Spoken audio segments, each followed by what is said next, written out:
Bienvenue dans cette nouvelle édition de l'Africa Tonight. Au sommaire, le Forum international de Dakar sur la paix et la sécurité en Afrique.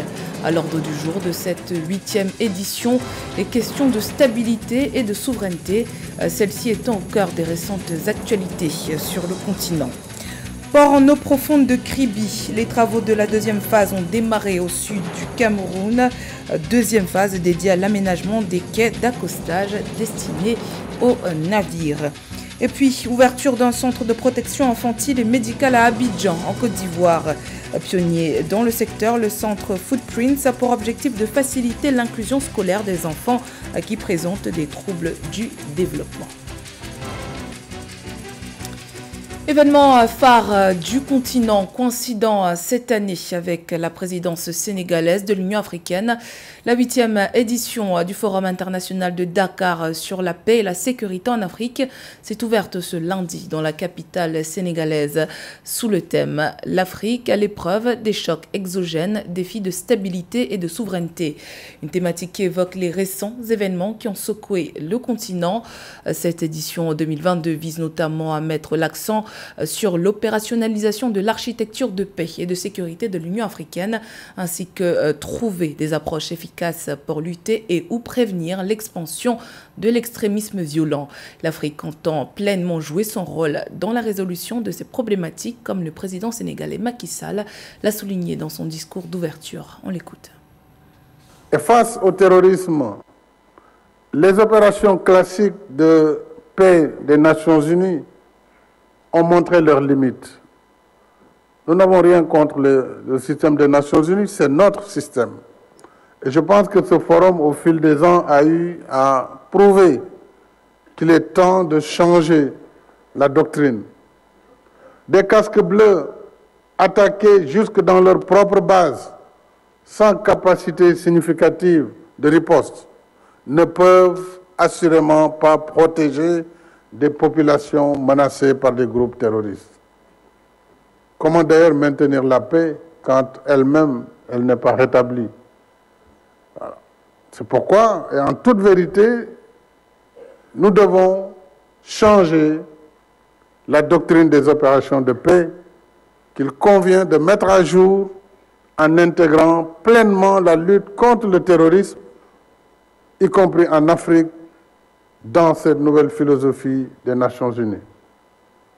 Et comme je l'ai indiqué dans mon adresse à la 77e session de l'Assemblée générale cette année, le terrorisme qui gagne du terrain sur le continent n'est pas qu'une affaire africaine. C'est une menace globale qui relève de la responsabilité première du Conseil de sécurité, qui est garant du mécanisme de sécurité collective en vertu de la charte de l'Organisation des Nations Unies. L'inertie du Conseil de sécurité dans la lutte contre le terrorisme en Afrique porte en elle-même la défaillance du système multilatéral. Pour inspirer confiance et adhésion, le multilatéralisme doit servir les intérêts de tous. Autrement, il continuera de susciter la méfiance des uns, la défiance des autres, et il finira par perdre la crédibilité et la légitimité attachées à son autorité. Parlant de stabilité et de souveraineté, la deuxième session extraordinaire de la conférence des chefs d'État et de gouvernement de la communauté économique des États de l'Afrique centrale qui s'ouvre ce mardi 25 octobre à Kinshasa sera exclusivement consacrée au processus de transition politique en cours au Tchad, ce dans le cadre du Conseil de paix et de sécurité de l'Afrique centrale. Y prendront part les représentants des 11 pays membres de la CEAC ainsi que le président de la Commission de l'Union africaine, Moussa Faki Mahamat. Le sommet extraordinaire devrait aboutir à la désignation d'un médiateur de la CEAC en vue d'accompagner le processus politique au Tchad. Un processus qui rencontre des difficultés qui se sont notamment illustrées par les manifestations meurtrières du 20 octobre dernier. Le président tchadien Mahamat Idriss Déby, ses homologues Denis Sassou Nguesso du Congo-Brazzaville et Faustin Archange Touadéra de la Centrafrique ont confirmé leur présence à Kinshasa aux côtés de leur homologue Félix Tshisekedi de la République démocratique du Congo et président en exercice de la CEAC. Les travaux d'extension du port en eau profonde de Kribi au Cameroun ont été amorcés. Samedi 22 octobre, la China Harbour Engineering Company, en charge de la construction de l'infrastructure, a procédé à la mise à l'eau du premier caisson de quai. C'était lors d'une cérémonie présidée par le ministre des Transports, Jean-Ernest Bibéé. Le complexe industriel-portuaire de Kribi, situé dans la région sud du Cameroun, se positionne de par ses caractéristiques comme l'une des plus importantes plateformes portuaires de la côte ouest africaine. Retour sur cet événement dans ce reportage de Narcisse Oma. Dans le sud du Cameroun, les travaux de développement de la deuxième phase du port en eau profonde de Kribi entrent dans une nouvelle phase avec la mise en eau du premier caisson de quai de cette étape de construction de cette plateforme portuaire. L'événement qui s'est tenu le 22 octobre traduit pour les autorités du pays un engagement ferme pour atteindre les objectifs dans le cadre de ce projet. Vous aurez certainement constaté, le gouvernement de la République a l'ambition de faire de ce port autonome de Kribi, une plateforme de référence en matière de transport et de logistique maritime. Je ne doute pas un seul instant que le vaste chantier de la phase 2 sera conduit et livré conformément au délai fixé d'accord partie et à ses spécifications techniques.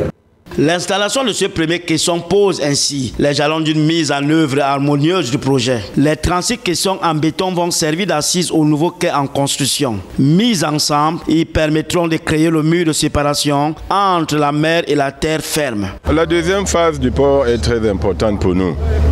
Comme vous le savez, elle permet d'étendre les installations. D'abord, principalement les quais. On va construire 700 mètres linéaires supplémentaires. On aura 30 hectares supplémentaires aussi d'espace et beaucoup d'équipements, de portiques de quais. Ce quai comprendra une zone pour contenir de 70 000 tonnes et un autre de 100 000 tonnes pour un total linéaire de quai de 715 mètres. Un caisson pèse environ 600 tonnes pour une longueur de 20 mètres, 14 mètres de largeur et 18 mètres de hauteur. Les remblais avaient déjà commencé, mais avec le caisson, tout va avancer avec tout ce qui est réseau et plateforme, revêtement et bâtiment. Cet événement marque ainsi une étape importante dans les travaux d'extension de cette plateforme portuaire. Pour rappel, c'est en mars 2018 que le port en eau profonde de Kribi a lancé ses activités. Il est devenu la plateforme portant les nouvelles ambitions d'industrialisation du Cameroun et l'Europe logistique pour les économies des pays de la sous-région Afrique centrale. Retour à présent sur l'édition 2022 de la Semaine du numérique au Bénin. Le CENAM 2022 s'est tenu du 17 au 21 octobre à Cotonou. Pendant 5 jours, les travaux se sont déroulés autour du thème « Le numérique au service du développement des collectivités locales ». La transformation numérique des collectivités locales est en effet au cœur des projets phares du gouvernement béninois. Reportage signé Leftiono. Inscrit au titre des 7 projets phares des secteurs du numérique et des médias du programme d'action du gouvernement 2021-2026, la transformation numérique des collectivités locales est amorcée au Bénin. Ce projet vise à renforcer le développement et l'attractivité des collectivités locales en accélérant la dématérialisation des procédures administratives. Selon les autorités, plus de 1000 services publics sont disponibles en ligne et ont été dématérialisés entre 2020 et 2022. La mise en œuvre de la feuille de route vers la maturité numérique se poursuit dans le pays, en dépit des difficultés quotidiennes auxquelles font face les utilisateurs. En marge de la semaine du numérique CENOM 2022, des formateurs certifiés à la norme de compétences numériques ont été déployés dans des communes pour former des couches socio-professionnelles qui ne sont pas en contact avec les outils numériques. Avec le professeur, moi, j'ai appris ce que c'est que le TIC Et lors de cet échange, nous avions cité les différents types de TIC que nous avions et ce qu'ils nous permettent de faire. Nous avons parlé essentiellement de ce que c'est qu'un ordinateur, de ce que c'est que les TIC. Nous leur avons dit ce qu'on fait avec, ce qu'on ne fait pas avec. Ils savent désormais de quoi est composé l'ordinateur. Cette formation sur le numérique des lycéennes et élèves des établissements scolaires secondaires des communes du Bénin vise à leur faire découvrir les réalités du secteur en vue de la transformation numérique des collectivités locales.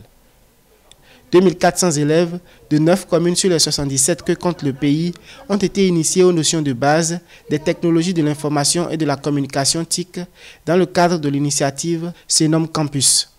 Les perspectives sont bonnes dans tous les secteurs. Le numérique est un secteur transversal. Nous irons dans le tourisme, nous sommes en train d'aller vers la décentralisation. La santé avait déjà été impactée, nous allons continuer. L'éducation, l'enseignement supérieur.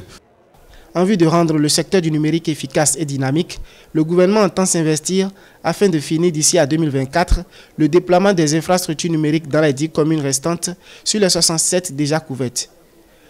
Aussi envisage-t-il de densifier la connexion au niveau des zones frontalières.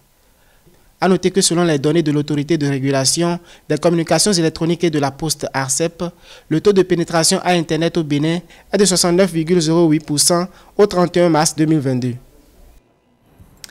Le développement du capital humain et le renforcement de l'inclusion sociale demeurent des points essentiels dans la stratégie de développement économique et social en Côte d'Ivoire. À cet effet, un centre de protection infantile et médicale a ouvert ses portes à Abidjan, la capitale économique ivoirienne. Il s'agit du centre Footprints qui vise à développer le capital intellectuel des enfants en vue de favoriser leur insertion dans le tissu social. Découverte dans ce sujet de Marcel Kwasi. Le développement du capital humain et le renforcement de l'inclusion sociale restent des points essentiels dans la stratégie de développement économique et social en Côte d'Ivoire. À cet effet, un centre de protection infantile et médicale, premier du genre dans le pays, a ouvert ses portes à Abidjan. Basé sur une perspective neurodéveloppementale de l'individu, le centre Footprints vise à améliorer le bagage intellectuel des enfants et à favoriser leur insertion dans le tissu social. J'ai une passion pour les enfants et une passion pour l'éducation. Et je pense que l'éducation doit être appliquée. Je pense aussi que les enfants doivent être respectés. Nous manquons de cela dans le monde. Reprise, nous manquons de cela dans le monde de l'éducation. Et c'est la principale raison pour laquelle j'ai été amenée dans ce domaine et je veux le diffuser dans le monde entier. Joseph Haddad, neuropédiatre, a présenté la particularité de ce centre. Alors la particularité de ce centre-là, qui combine harmonieusement une garderie et un tissu de thérapeutes qui sont spécialistes dans le développement de l'enfant, c'est cette symbiose-là qui va nous permettre d'approcher ces enfants dans une perspective neurodéveloppementale. Ça veut dire qu'il va donc essayer de tracer et de suivre le développement de l'enfant, et à tout moment, s'il y a une anomalie de ce développement, les thérapeutes qui sont au 2e étage dans ce centre interviennent pour rétablir ou corriger ce trouble-là. Voilà cette particularité, c'est une approche neurodéveloppementale qui se base particulièrement sur le développement psychologique et le développement moteur de l'enfant. Pour les responsables de Footprints, le but ultime de ce centre est d'assurer un bagage intellectuel aux apprenants et de faciliter l'inclusion scolaire des enfants qui présentent des troubles du développement. Les chercheurs africains plaident pour l'inscription de la cité historique de Ouidah dans le patrimoine de l'UNESCO, à l'instar de l'île de Gorée au Sénégal. Ce site, qui a vu pendant 3 siècles partir pour les Amériques plus d'1 million d'esclaves, est aujourd'hui l'un des atouts du Bénin pour son développement touristique. Un colloque scientifique organisé les 20 et 21 octobre a permis de jeter les bases pour l'inscription de la ville de Ouidah au patrimoine immatériel de l'UNESCO. Retour sur cette rencontre dans ce reportage de Lefty Ono. Des chercheurs, acteurs culturels et sociopolitiques se disent préoccupés de la question des mémoires de la traite négrière transatlantique en Afrique, en Amérique, en Europe et dans les territoires de l'océan Indien. Ouida, la cité historique du Bénin, qui dispose de nombreux sites touristiques patrimoniaux, notamment les mémoires de la traite négrière, les pratiques culturelles liées au vaudou et les architectures anciennes, a abrité à cet effet, les 20 et 21 octobre 2022, le colloque international Mémoire et survivance de la traite transatlantique.